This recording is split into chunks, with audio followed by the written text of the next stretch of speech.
இன்று முதல் நான் உன்னை ஆசீர்வதிப்பேன்,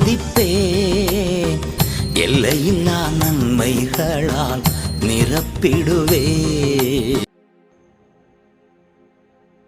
கிறிஸ்துவுக்குள் பிரியமானவர்களே, இந்த நாளிலேயும் ஆதியாகமம் 12ஆம் அதிகாரம் 2வது வசனத்தில் அபிரகாமை சந்தித்த உடனே கர்த்தர் சொன்ன வார்த்தை, நான் உன்னை ஆசீர்வதித்து உன் பெயரை பெருமைப்படுத்துவேன், நீ ஆசீர்வாதமாய் இருப்பாய். எனவே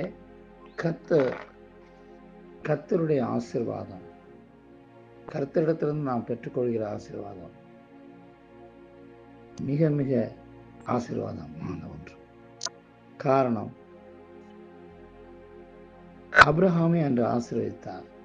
அதன் மூலமாக எவ்வளவு பேர் ஆசீர்வதிக்கப்பட்டிருக்கிறார்கள் என்பதை வேதத்தில் பார்க்கின்றோம்.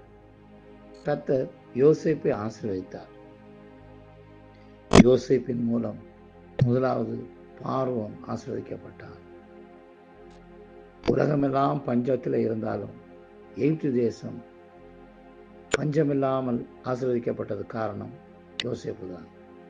அது மாத்திரமல்ல, பஞ்சத்திலே இருக்கின்ற பொழுது யோசேப்பின் சகோதரர்கள் எல்லாம் வாழ வைத்தது தேவன் யோசேப்பை ஆசீர்வதித்ததனால்தான். வேதத்தில் பார்க்கின்றோம், கர்த்தர் ஓபேத் ஏதோமை ஆசீர்வதித்தார். அவன் மாத்திரமல்ல, அவனுக்குள்ள எல்லாம் ஆசீர்வதிக்கப்பட்டது என்று பார்க்கின்றோம். உடன்படிக்கை பெட்டியை பயத்தினாலே அப்படியே விட்டுட்டு வந்துட்டான் தாவீது. ஆனால் ஏதோமோபேத் ஆசீர்வதிக்கப்பட்டதை பார்த்த உடனே, கர்த்தர் சபிக்க மாட்டார், அடிக்க மாட்டார் என்று ஒரு பயம் நீங்கி மீண்டுமாக உடன்படிக்கை பெட்டியை தன் வீட்டிற்கு எடுத்து வந்தான், தன் நகரத்துக்கு எடுத்து வந்தான். காரணம் ஆசீர்வாதம். ஆசீர்வாதத்தின் நோக்கம் நாம் ஆசீர்வாதமாக இருப்பதற்காக மாத்திரமல்ல, நாம் பிறரை ஆசீர்வதிக்க வேண்டும். கர்த்தர்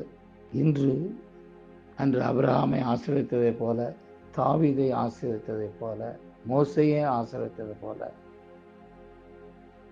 நோவாவை ஆசீர்வதித்ததை போல, யோசேப்பை ஆசீர்வதித்ததை போல உன்னையும் ஆசீர்வதித்திருக்கின்றார்.